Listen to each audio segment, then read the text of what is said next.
출근길 뉴스를 종합해드립니다. 깊이 있는 뉴스 YTN FM 출발 새 아침. 신율의 출발 새 아침 3부 순서 시작합니다. 오늘도 날씨는 무더울 거고요. 그리고 이제 조금 있으면 개장하게 될 국내 증시와 금융시장 과연 어떻게 될지 여러분들 상당히 궁금하실 텐데요. 자, 어쨌든 여러 가지 우려 속에도 무더위는 덮치고 있는 그런 하루가 될 것 같습니다. 그럼에도 불구하고 오늘 하루 여러분 가장 행복한 하루 되시길 바라겠고요. 자, 신율의 출발 새 아침 3부 순서 먼저 광고부터 들으시죠.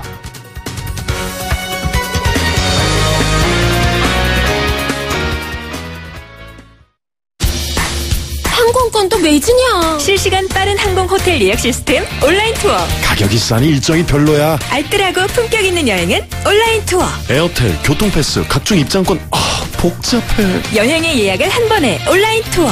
기억하세요. 여행의 모든 해결 온라인 투어. 온라인.co.kr. 온도와 습도를 항상 일정하게 유지시켜주는 항온항습기 전문기업 AR. 전산센터, 반도체 공장, 미술관, 박물관, 귀중품 보관실을 30년 축적된 기술로 AR이 지켜드립니다. 24시간 확실한 서비스 보장. 031-497-0561. 아유, 세 단계 종이 또 걸렸어? 정말 제본 하나 하려다가 미치겠네. 내가 진작 현대오피스로 바꾸라니까. 오늘 다 날 셀 거야. 이제 스트레스 받지 마세요. 사무기기 전문기업 현대오피스가 책임지겠습니다. 사무기기의 올바른 기준. 현대오피스. 사장님, 성악가 김동규 씨네 집 바닥재 좋던데 우리 집도 똑같은 걸로 해줘요. 요즘 떠오르는 바닥재 스타 강마루. 스타일 좋고 습기 열 긁힘에 강하니까 오래 사용하려면. 그래서 스타 강마루로 하는구나. 성악가 김동규입니다. 강마루 스타는 스타 강마루. 스타 강마루. 히든텍에서 잭필드를 만들었네. 아주 응원해요. 못난 놈, 잭필드에서 히든텍을 만든 거지. 히든텍 입는 순간 허리가 바운스. 허리가 늘어나? 나도 히든텍 한번 부탁해요. 지금까지 기막되었습니다. 숨쉬는 바지 히든텍. 베이스 도루코 면도기. 도루코 베이스 면도기. 베이스 안전하고 부드러운 대한민국 면도기. 안전하고 부드러운 면도 그 이상을 경험하세요. The Shaving Innovator, Dorco Pace. 비가 옵니다. 비 오는 날은 대리기사님들이 적게 출동하니까 상담원 소연이도 바쁜 날이에요. 하지만 저에게는 아직 12분의 기사님이 남아있지요. 대리운전은 지금부터다. 좌우로 정렬 2588 눌러줘요 2588.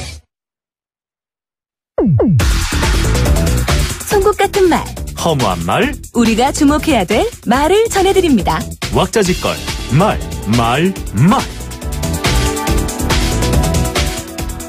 비대위원 일부와 사무총장이 계파적 시각에 함몰돼 친박 음모론을 주장하고 있다. 사무총장직에서 물러난 새누리당 김태흠 의원이 한 얘기입니다. 계파적 시각이라고 하는데 이런 시각 충분히 있을 수 있습니다. 왜냐하면 계파에 대한 피해의식이 있다면 계파적 시각의 바탕은 음모적 시각을 가질 수 있기 때문인데요. 그렇기 때문에 이를 탓하기 전에 왜 이들이 이런 피해의식을 갖게 됐는지에 대한 성찰이 필요하다는 생각입니다. 이런 성찰 없이 상대만을 탓한다면 정말 답이 안 나오겠죠.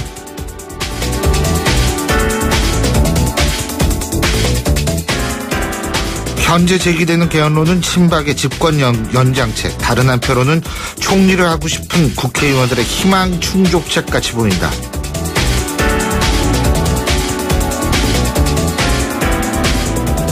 서울대 조국 교수가 한 얘기입니다. 그럴 수도 있고 항상 그런 얘기는 개헌론이 제기될 때마다 있어 왔습니다. 문제는 이런 정치권의 태도와는 별개로 개헌이 필요한지는 객관적으로 따져봐야 한다는 겁니다. 의원들이 항상 자기 이익을 중심으로 생각하기 마련이기 때문에 이들이 이런 의도를 갖고 개헌을 주장한다 하더라도 개헌의 필요성은 별도로 생각해 봐야 한다는 겁니다. 그렇기 때문에 설령 정치권이 어떤 의도에서 개헌론을 주장한다 하더라도 이를 이용할 생각을 해야지 당신들의 의도가 그러니까 그건 안 되라는 단선적 사고로 접근하는 것은 합리적이지 못하다는 생각입니다. 거듭 말하지만 정치는 이용의 수단이지 진실을 밝히거나 진실을 추구하는 수단 혹은 진실의 대상은 절대 아니라는 점을 명심해야 할 겁니다.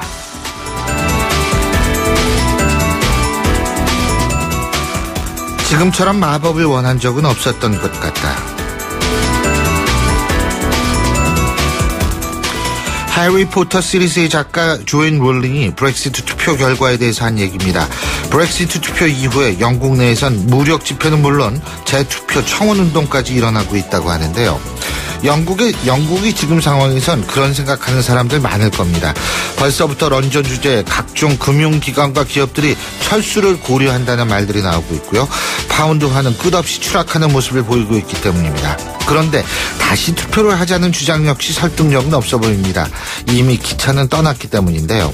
이제 영국은 오히려 영국 연방의 유지 문제에 더 신경을 써야 하는 것 아닌가 그런 생각이 듭니다.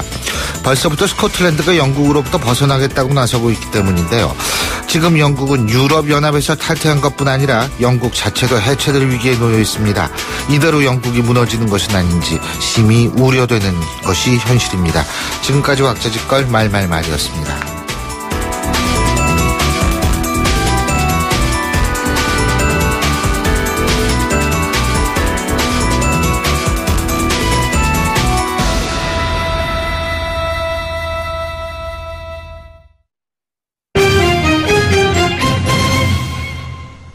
경제뉴스 알아보겠습니다. 최요한 경제평론가 연결합니다. 안녕하세요. 예, 안녕하십니까. 최요한입니다. 예, JP모건 체이스를 비롯한 세계 유수의 금융기관들이 최근 시장 불확실성 확대 등의 이유로 이 미국의 금리 인상 예상 시기를 한 12월쯤으로 늦추고 있다 그러죠? 예, 그렇습니다. 그간 여러 금융기관들 사이에 미국의 금리 인상 시기가 언제냐 이런 의견이 분분했었지요. 그런데 이번 브렉시트로 인해서 대체로 금리 인상 예상 시기를 오는 12월로 늦추고 있다는 것입니다. 이 JP모건, UBS, 뱅크 오브 아메리카, 메릴린치, 노무라증권, 미국 연방준비제도 금리 인상 시기를 종전에 9월로 잡고 있었는데 12월로 변경했다라고 발표를 했고요. 몬트리올 은행은 연준이 종전 7월로 예측하던 것을 12월에야 금리를 올려서 내년 연내 그 금리 인상 회수가 한 번에 그칠 것이다 이렇게 예상을 했습니다. 예. 특히 JP모건 같은 경우는 현 상황에서 금융정책 전망 시기가 극히 나쁘다면서 미국 이외 국가의 경제성장 부진과 금융시장 경색이 무역 등을 통해 미국 경제를 끌어내릴 것이고 이로 인해서 하반기 미국 실질 국내 총생산 신장률이 예상치 2.25%에서 2.0%로 떨어질 것이다 이렇게 진단을 했습니다. UBS는 브렉시트가 최소한 단기적으로는 세계 금융시장과 경제의 불확실성을 높여서 달러 강세를 가져올 가능성이 크다 이렇게 얘기하고 있고요. 그 미국의 다국적 금융서비스 기업 웰스파고는 연준이 9월과 12월 두 차례 금리를 올린다 이렇게 예상하고 있는데 두 번째 12월 금리 인상은 없어질 수 있을 이 리스크가 커졌다 이렇게 분석을 하고 있네요. 예.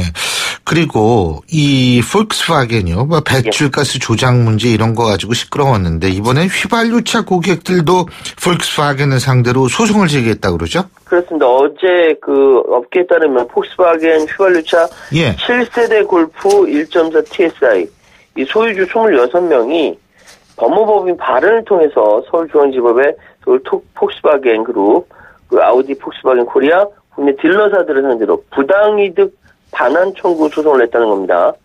이 법무법인 발언은 앞으로 해당 차량의 고객이 더 모이면 소송 인단을 늘려나갈 계획이다라고 하는데 이 차량이 작년 3월부터 총 1,567대가 판매됐으니까 적어도 1,567명은 있다라는 거죠.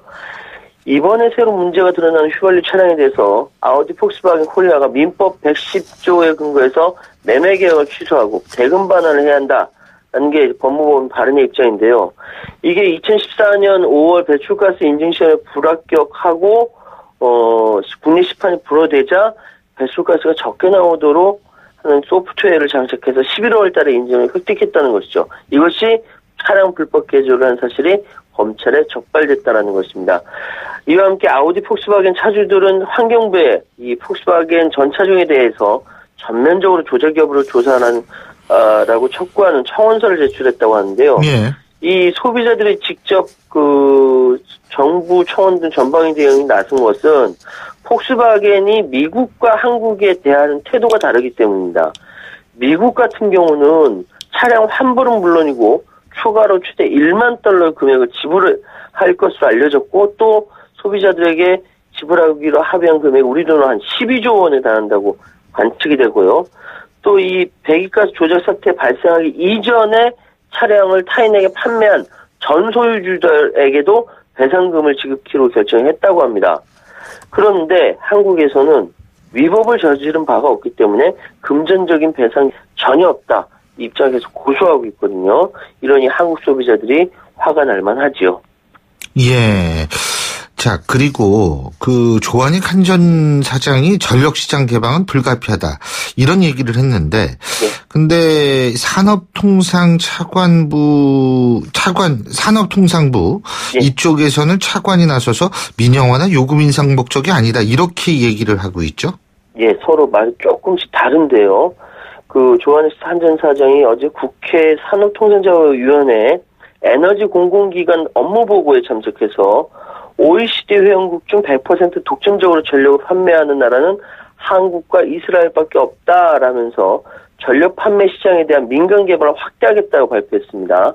이에 대해서 의원들이 한전에서 수익이 많이 나던 부분을 민간에게 개방하게 될 가능성이 높고 한전의 수익성이 악화돼서 전기요금 인상으로 귀결되는 거 아니냐라고 질타를 했는데 이에 대해서 조 사장은 그런 면도 있지만 수익이 나는 부분에만 민간이 참여한다면 민간 참여 부분에서는 요금이 낮아지는 대신 소위 농업용이나 교육용 등 공공성이 강한 부분이 상대적으로 인상 영향을 받을 가능성이 있다. 인상 가능성이 있다라고 답을 했습니다. 그런데 우태희 그 산업통상차관부 2차관이 같은 시간 정부 세종청사에서 가진 에너지 분야 정례 브리핑에서는 전력시장 민간 개방은 민영화가 목적이 아니다. 국민이 우려하는 요금 인상을 하지 않기 위해서 한국전력과 가스공사를 공기업 체제를 유지하는 것이다라고 설명했습니다. 그러면서 이 조 사장과의 말은 조금 다릅니다. 전력과 가스를 민간에 개방하더라도 요금 인상 우려는 없을 것이다. 전기사업법상 요금 약관을 정할 때 정부의 인가를 받게 돼 있어서 과도한 인상을 제어할 가능성이 충분하다고 설명했습니다. 그러면은 양쪽의 말을 합치면은 좀 모순이 되어 있는 거죠. 전력시장 민간 개방이 불가피하고 수익이 나는 부분에 민간 참여에 공공성이 강한 부분이 상대적 인상 가능성이 높다. 이 얘기는 조 사장 말이고요. 하지만 정부 인가를 받게 돼서 과도한 인상을 제어할 장치 충분하다. 우차관 말이죠. 그러면 이런 규제 일변도의 조건에서 전력시장에 뛰어들 민간업자가 과연 있을까? 대규모 인프라 동원해야 되는 대기업이어야 되는데 그걸 여력이 있는 대기업이 현재 있는가? 혹시 있다면 이면에 다른 조건이 있는 거 아닌가? 이런 걱정이 되는 것도 사실입니다. 말씀 여기까지 듣죠. 고맙습니다. 예, 감사합니다. 예, 최요한 경제평론가였습니다.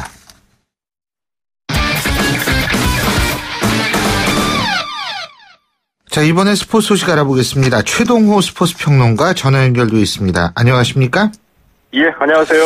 예, 여자 프로농구 KB 하나은행 소속 미국인이죠. 첼시 리 선수. 지난번에 우리가 이 선수에 대해서 얘기를 했었죠. 이 허위 문서로 특별 기화 신청을 추진했던 것, 이 부분인데요. 이 사건과 관련해서 한국 여자농구연맹 WKBL이 아직도 별다른 대책을 내놓지 못하고 있다고 그러는데 왜 그런 거예요? 지난 15일에 이 서울중앙지검 외사부가 첼시 사건의 이 수사 결과를 발표했고요. 예. 이 한국여자농구연맹 WKBL은 아직도 이 관련자 징계나 대책 마련을 내놓지 못하고 있습니다. 예. 이 검찰 발표 다음 날에 이제 곧바로 재정위원회를 개최를 했고요. 지난 22일에도 이 관련해서 이사회를 열었는데 여기에서 결론 난 것이 이 다음 달 5일에 이사회를 다시 열어서 최종 결정하겠다. 이 결론을 내놓고요. 이사회 구성원인 6개 구단의 단장들하고 신선우 WKBL 총재가 지난 25일에 미국으로 연수를 떠났습니다. 예, 그렇군요. 근데 이렇게 중요한 연안이 있는데 미국으로 연수를 떠났다? 예? 예. 그러면은 뭐 연수 갔다 와서 생각해 보겠다, 이세와야겠다 이런 얘기인가요?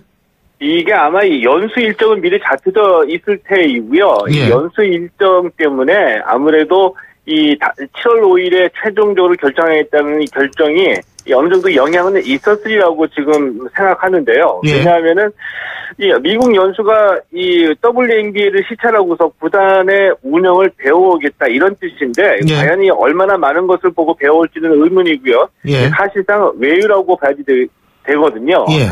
이 WKBL 총재하고 단장들이 서로 이 친목을 다지자는 뜻인데 뭐 그럴 수는 있다고 봅니다. 그런데 이 7월 5일로 늦춰진 이사회가 이번에 이 연수하고 관계가 없어 보이지는 않거든요. 예. 그러니까 미국 갔다 와서 이사회 열고서 첼시비에 대한 징계하고 대책을 발표하겠다는 건데 이 사실상의 외유인 미국 연수가 이 첼시 사건 수습을 늦출 정도로 그렇게 중요한 건지 의문스럽고요. 순서가 뒤바뀌었죠. 이 연수를 연기하더라도 이 징계와 수습책을 마련해놓고 미국으로 떠났어야 되는 건데 미국 갔다 와서 수습하겠다는 거는 좀 아니란 자세라고 봅니다. 예, 그렇군요.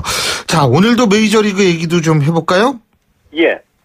이 피츠버그 강정호 선수 오늘 새벽 LA 다저스전에서 이 4번 타자 3루수로 선발 출전했는데요. 이 2타수 무안타 볼넷 2개 1득점을 기록했습니다.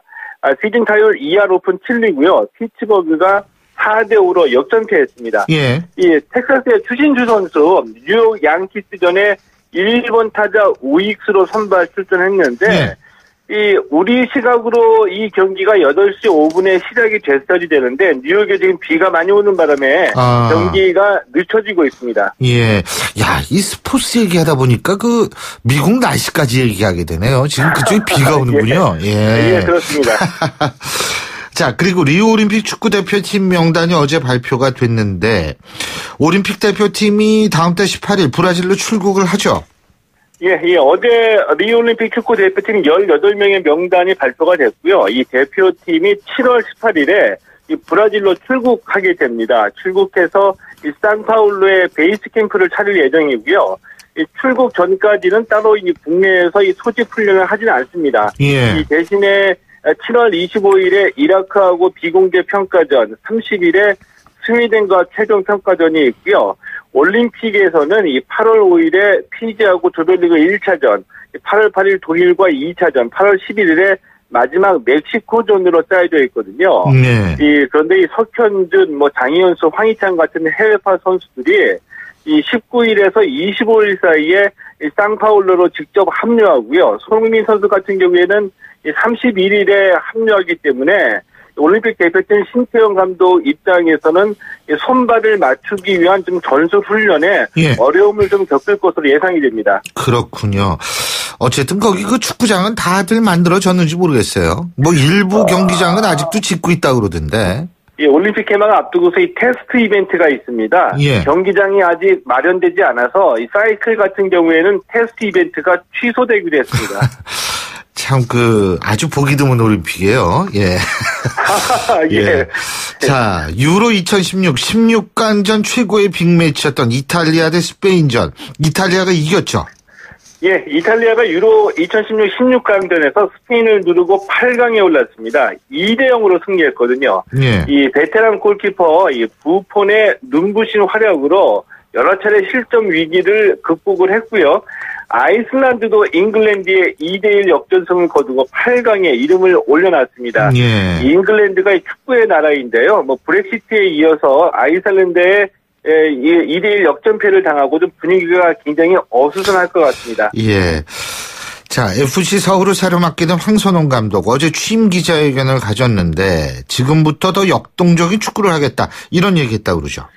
예, 이 어제 기자회견에서 이 시즌 도중에 팀을 맡는 것이 상당히 부담스럽다 이렇게 인정하면서도 당당하게 해나가겠다는 자신감도 내비쳤습니다. 이 황 감독은 섬세하고 빠른 축구가 자신의 축구 철학이라고 말하면서 좀 더 역동적인 축구를 구사하겠다 이런 포부를 밝히기도 했는데요. 이 FC 서울이 현재 K리그 클래식 정규리그 2위, 아시아 챔피언스리그 8강, FA컵 8강에 올라 있거든요. 예. 이 세 개 대회에서 우승에 도전하는 입장이기 때문에 황선홍 감독으로서는 성적이 나쁠 경우에 상당한 부담을 안게 될 수도 있을 것 같고요. 이 K리그에서는 FC 서울이 전북현대하고 이 선두를 다투고 있는데 전북현대 최강희 감독이 이렇게 얘기했습니다. 이제야 겨우 최용수에 적응을 했는데 갑자기 황선홍이 나타났다 이런 얘기를 했거든요. 그러니까 뭐 이 재미있는 이 라이벌 감독팀의 그 멘트도 있었습니다. 예, 잘 알겠습니다. 오늘 소식 감사합니다. 고맙습니다. 예, 고맙습니다. 예, 지금까지 최동호 스포츠 평론가였고요. 신율의 출발 새 아침 3부 순서는 여기까지입니다. 잠시 뒤 4부에서 뵙죠. 안녕하세요. 배우 공연주입니다.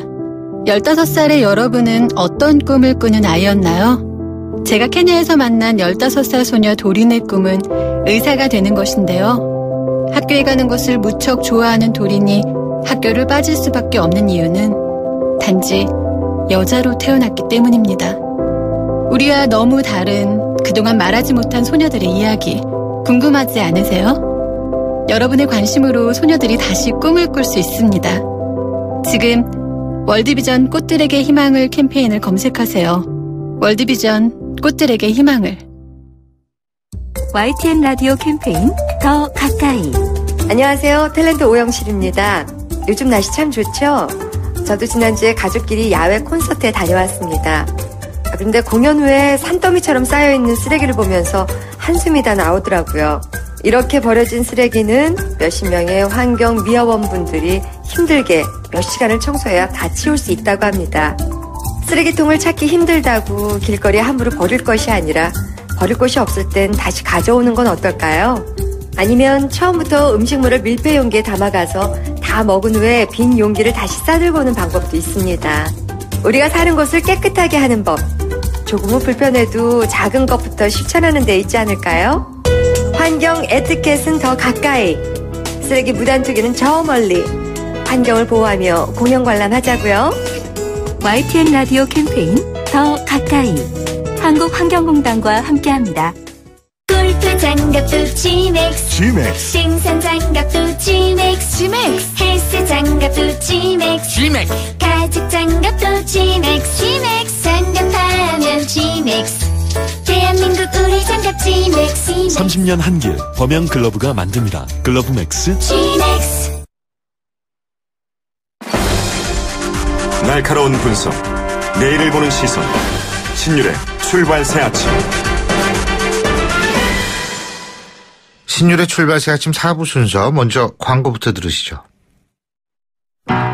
메르세데스 벤츠 공식 딜러 KCC 오토 영등포 전시장 그랜드 오픈. 5월 초 강서, 목동, 강북, 제주에 이어 이제 가까운 영등포에서도 메르세데스 벤츠를 만나보실 수 있습니다. 메르세데스 벤츠를 만나는 새로운 선택. 메르세데스 벤츠 공식 딜러 KCC 오토. 수정탄산수 작사 작곡 저 유정이가 피처링한 수정송.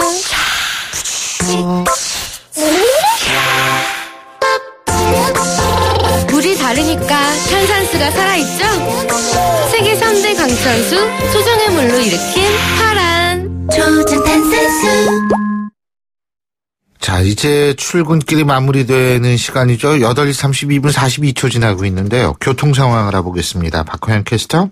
네, 마무리가 조금씩 되어가고 있습니다. 서부간선도로가 많이 풀렸는데요. 서부간선도로 외곽에서 도심으로 진입하는 길 금천교에서 목동교까지는 속도를 잘 낼 수 있겠습니다. 하지만 목동교에서 성산대교 쪽으로는 차간격 좁히고요. 다만 서부간선도로 진입하러 가는 안양천길은 금천 나들목을 지나는데 시흥 나들목부터 밀립니다. 시흥에서 금천까지는 20여 분 정도 소요되고 있습니다.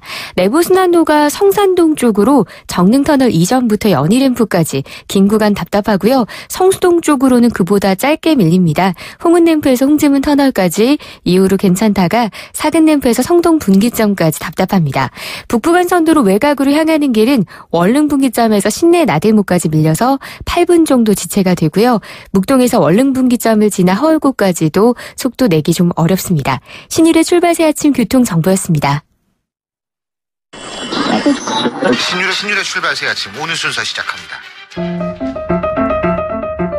오늘 아침 당신이 듣고 싶은 뉴스 94.5MHz YTN 뉴스 FM 신율의 출발 새아침.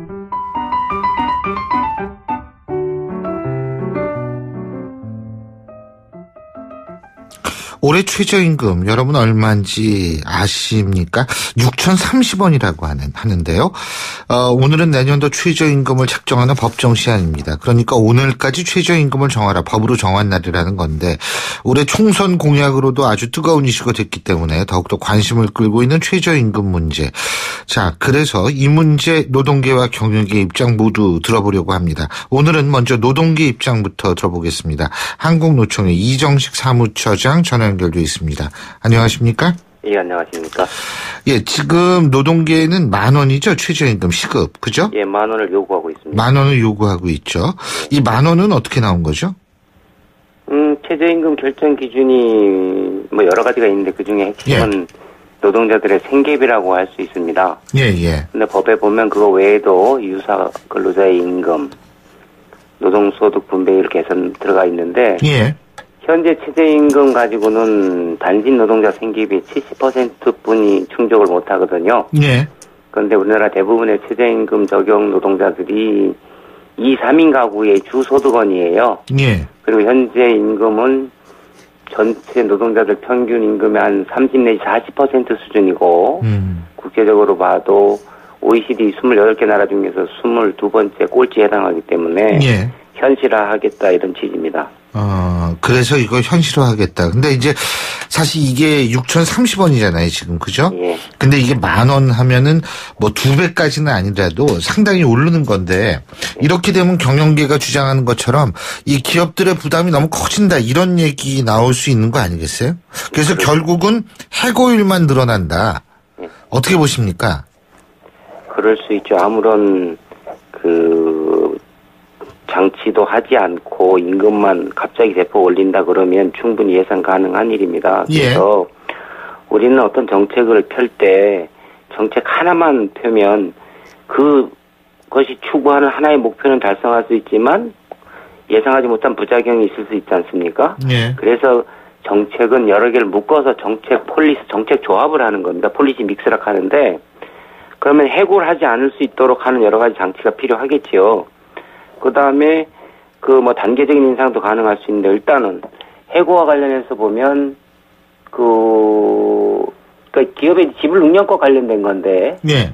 기업들의 지불 능력을 개선할 수 있는 부분이 필요하겠다. 근데 대기업이야 현재 최저임금 적용되는 데가 별로 없다라고 우리가 논의로 하고 중소영세기업을 얘기할 경우에 예, 그렇죠. 패밀리 마트 같은데 예를 들면 대부분의 문제는 저희들이 노동계하고 중소기업주들하고 MOU 체결했는데 그분들도 최저임금 올리라는 거예요.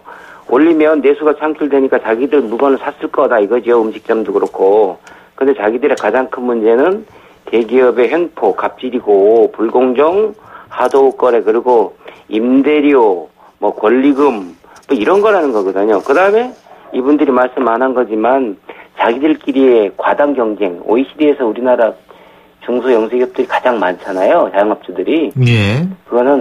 그것도 대기업에서 궁극적으로는 구조조정을 막 하고 막 내쫓으니까 이분들이 갈 데 없으니까 자영업하는 거거든요. 그래서 결국은 최저임금을 대폭 인상을 하게 되면 중소영세기업들하고 저희들하고 같이 살 수 있는 길이 열린다. 과당 경쟁도 없어지고 내수가 활성화될 수 있다. 이렇게 보고 있습니다. 아니 근데 저는 절대로 이 올리는 거 반대하는 사람은 아니지만 제가 궁금한 게 하나 있는 게요. 그거 시간 굉장히 오래 걸리고 지금 말씀하신 전반적이 다 맞는 말씀이지만 이건 사회 구조 전반이 바뀌어야 되는 얘기거든요. 그럼 상당한 시간이 걸리는데 문제는 영세 기업들이 그 상당한 시간 동안 버틸 수 있다고 보세요? 그게 이제 경제가 우리가 충격 효과도 있는 거고 천천히 연착륙하는 방법도 있을 수 있다고 보는데, 그러니까 전반적으로 뜯어 고치는 방법이 있고, 근데 그러려면 시간이 걸리잖아요. 예. 그런데 이제 다른 나라, 원래 최저임금 제도의 취지가 여러 가지가 있는데 그 중에 하나는 저임금으로 고환 노동이라고 하죠. 임금 착취하는 걸 막겠다는 것도 있지만 임금을 대폭 올려서 시장 임금에 충격을 가해서 구조조정을 촉진해서 산업구조를 고도화하겠다는 뜻이 있거든요.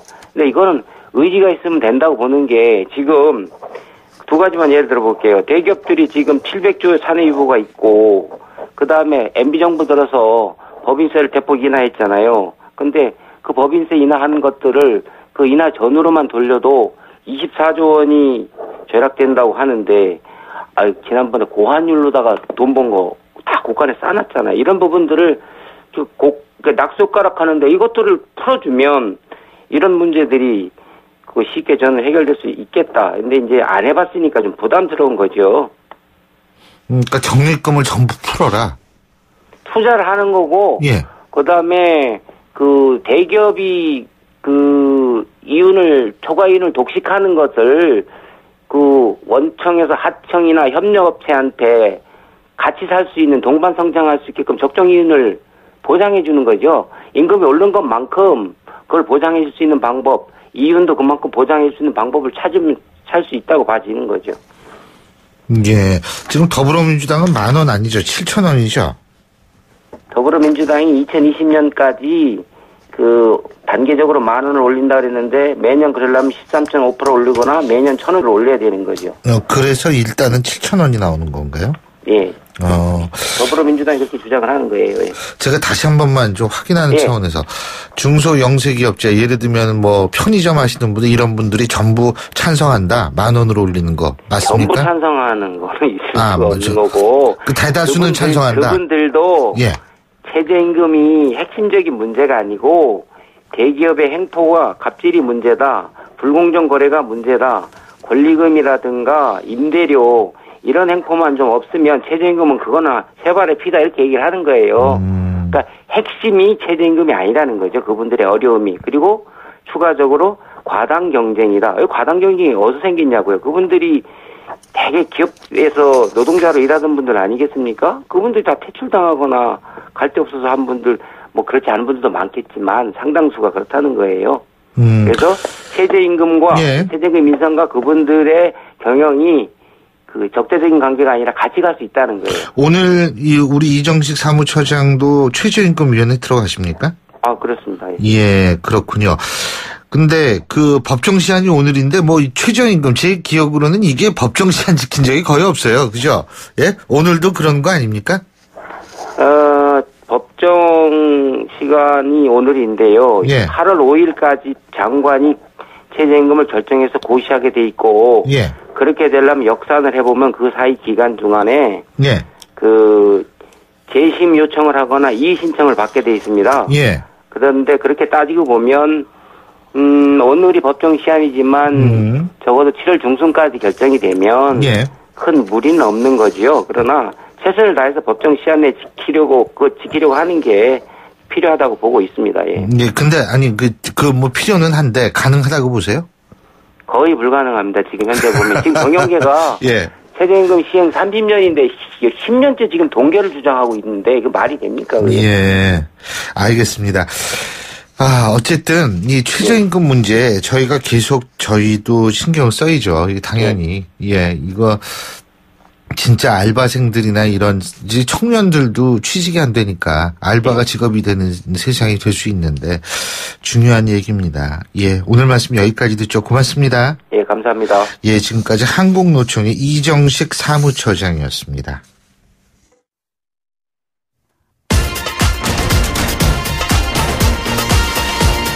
여러분이 지금 듣고 계신 주파수는 FM 94.5MHz입니다. YTN 뉴스 FM.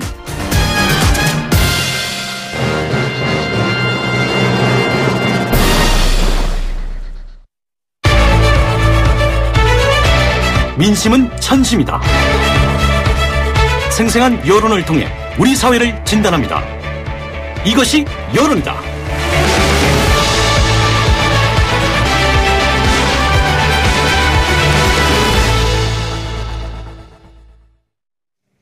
제가 앞서도 말씀을 드렸습니다만 요새 야당들 난리가 났습니다. 국민의당은 리베이트 의혹 사건이 있죠.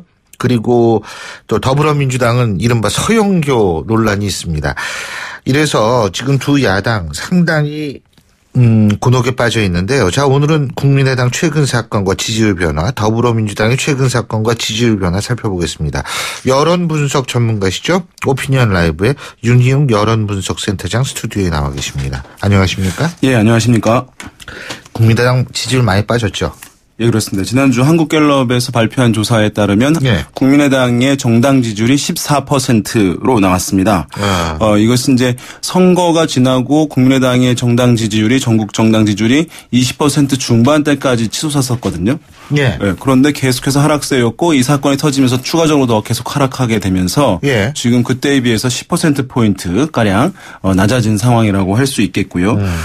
그런데 어쨌든 이것이 이제 아직 끝이 아닐 수 있다는 점. 그러니까 뭔가 이제 수사 결과에서 좀 더 당과 관여된 것이다. 또는 이제 이 처리를 당에서 기민하게 제대로 대응하지 못한다 할 경우에는 또 추가적인 하락도 있을 수 있는 그런 상황이라고 하겠습니다.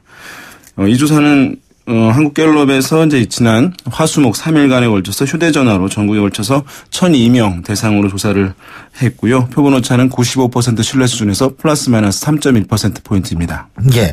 자, 근데 우리 청취자 여러분의 이해를 돕기 위해서 이게요, 지금 국민의당 같은 경우에 출당시킨다는 얘기거든요.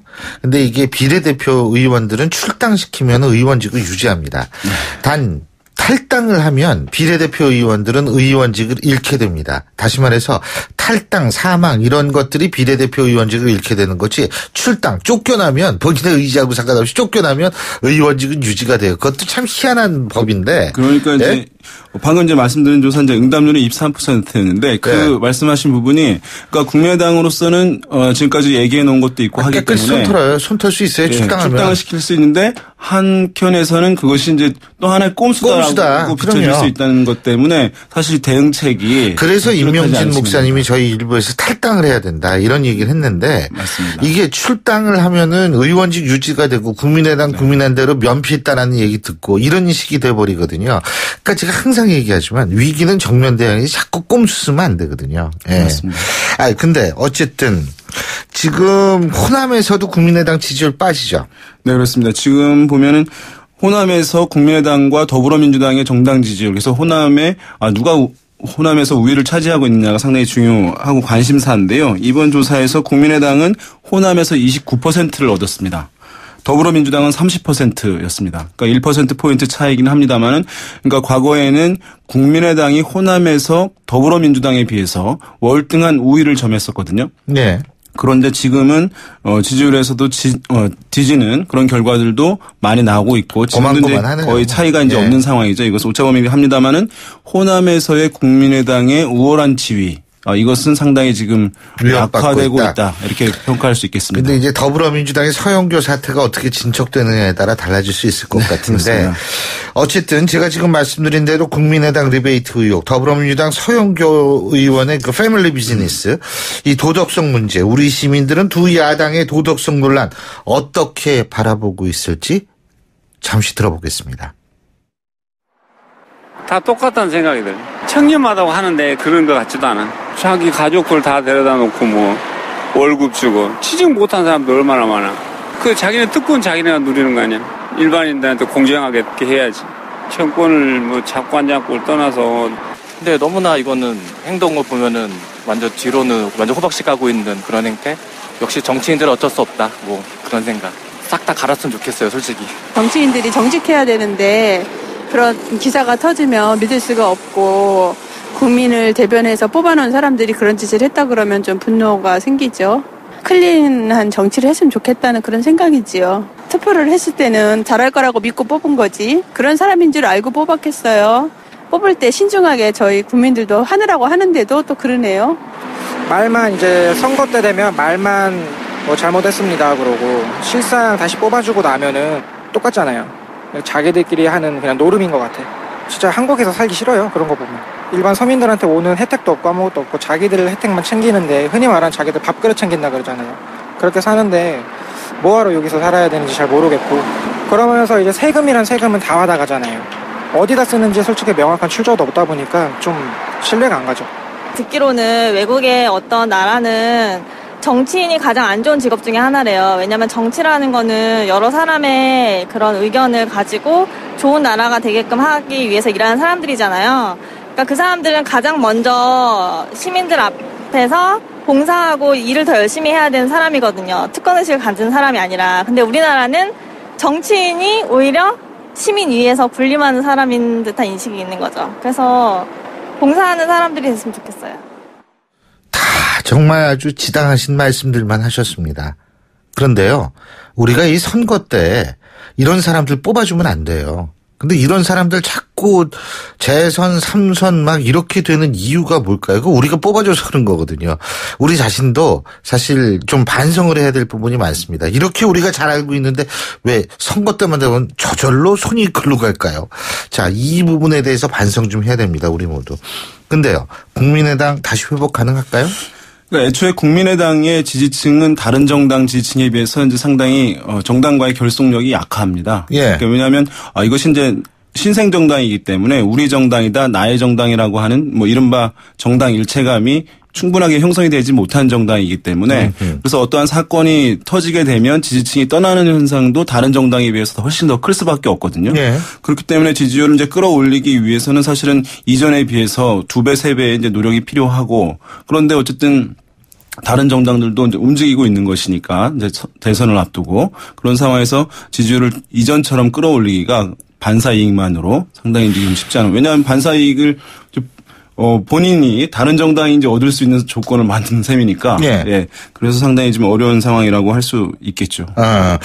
그리고 더불어민주당 그 서영교 논란 이거 어떻게 됐어요? 지금 보면 이제 다른 정당 지지율을 보면 새누리당은 31%이고 더민주는 25%입니다. 예. 그러니까 더민주 같은 경우에는 선거가 끝나고 상승 추세가 있었거든요. 29 정도까지 올라갔었죠. 20% 후반대까지 예. 가고 있던 상황인데 이번에 사건이 터지게 되면서 그 상승세가 이제 끝나게 되고 정치의 국면으로 이제 접어든 상황이었고 그 호기를 이제 살리지 못한 그래서 정당의 지지율까지 영향을 주고 있는 것으로 분석되고 있습니다. 네.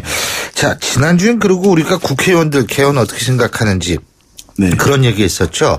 자, 일반 국민들 여론은 어떤지도 보면 좋은데 여론조사 있었죠. 네. 한국갤럽 아까 말씀드린 예. 조사에서 현행 대통령제의 개헌이 필요한지 또 운영상 문제이므로 불필요하다라고 하는 것 중에 공감도를 물어봤는데요. 개헌이 필요하다는 응답이 46%, 운영상 문제이므로 불필요하다 34%로 나왔습니다.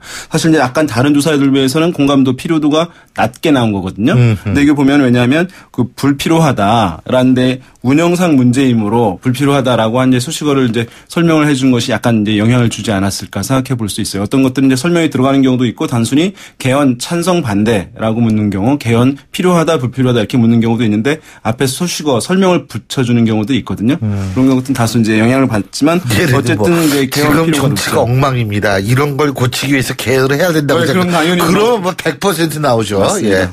예. 그 결국은 근데 이 개헌이라는 것이 어떤 방향으로 가야 되느냐 이것도 중요한데요. 네, 맞습니다. 그 개헌에 대해서 이제 물어보는 것들이 이제 대안들을 쫙 나열해 놓고 선택하게 하는 것들이 기존의 방식이었어요. 예. 그러니까 뭐 5년 단임 대통령제, 4년 중임 대통령제, 뭐 이원 집정부제, 내각 책임제 이런 것들을 딱 나열해 놓고 묻는 것이었는데 이 조사에서는 현행 5년 단임 대통령제와 4년 중임 대통령제 중에서 무엇을 더 선호하는지라고 이제 별도 문항으로 물어봤거든요. 예. 그랬더니만 현행 5년 단임제를 선호한다는 응답은 38%였고요. 4년 중임제를 선호한다라고 하는 응답이 55%로 이제 더 높게 나타났죠. 이거는 이렇게만 물어보면 안 되죠. 네, 그러니까 딴 것도 물어봐야죠. 맞습니다. 어쨌든 이게 이것만 봤을 때는 이제 4년 중임제가 현행보다는 좀 높다는 이제 공감도가 예. 높게 형성돼 있다고 할 수 있겠고 그 다음에 이제 요즘 그 거론되고 있는 것이 분권형 대통령제, 내각제나 이원 집정부제죠. 예. 이 조사에서는 또 한 가지 특이하게 현행 대통령 중심제와 분권형 대통령제 이 두 개만 또 놓고 선호도를 물어봤어요. 그랬더니만 분권형 대통령제를 선호한다는 응답이 49%, 현행 대통령 중심제를 선호한다는 응답이 29%였습니다. 예. 그러니까 현행보다는 분권형이 이제 좋다는 것인데 만약에 여기에 이제 다른 응답들이 들어가게 되고 4년 중임제랑 섞이게 되면 분권형 대통령제 응답률은 이제 그 서로들은 떨어지게 되는데 일단 중요한 그 흥미로운 것 중에 하나가 이런 게 있습니다. 이원 집정부제와 분권형 대통령제는 사실 이제 동일한 개념으로 받아들이잖아요. 그래서 어디에 중점을 두느냐에 따라 가지고 다르게 부르기도 하는 것인데 그런데 여론조사에서 이원 집정부제라고 할 때보다 분권형 대통령제라고 훨씬 높죠. 할 때 훨씬 더 높게. 왜 그러냐면 이원 집정부제의 본래 뜻을 일반 국민들이 잘 모르는 경우가 많거든요. 아니 그 국민들 모르는 건 당연하죠.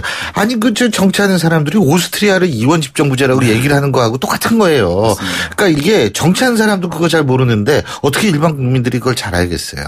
그러니까 이제 그거는 제가 볼 때는 뭐 너무나 당연한 거니까 여기서 우리가 배울 수 있는 것 말은 쉽게 해야 된다 이걸 것 같아요. 네 맞습니다. 이 말을 쉽게 해야지 알아듣고 자기의 얘기를 곧바로 잘 표현하는 거 아니겠어요? 여론조사할 때 그것도 중요한 것 같아요. 그럼요. 이것은 이제 이른바 문맥 효과라고도 하고요. 문맥 효과. 예. 그래서 문맥에 따라서 영향을 많이 받거든요. 그죠. 그런 것들을 이제 부정적인 것은 이제 가리게 하는 것이 좋겠고 어떤 이제 정치 세력들이 본인들이 추구하고자 하는 어떤 정책들 할 때 그 네이밍 붙이는 것 그것은 직관적으로 듣는 사람들에게 영향을 주기 때문에 뭐 조사뿐만 아니라 일반 이제 정부가 어떤 정책을 할 때도 그 네이밍은 매우 중요한 부분이라고 할 수 있겠고 여기 분권이란 말이 들어가니까 굉장히 선호도가 높아진 것 같습니다. 예, 잘 알겠습니다.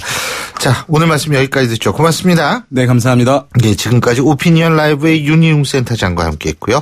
신율의 출발새 아침 화요일 순서는 여기서 모두 줄이겠습니다. 여러분 오늘도 그 어느 때보다 행복한 하루 되시길 바라겠고요. 저는 내일 아침 7시 15분에 다시 오겠습니다. 신율이었습니다. 고맙습니다.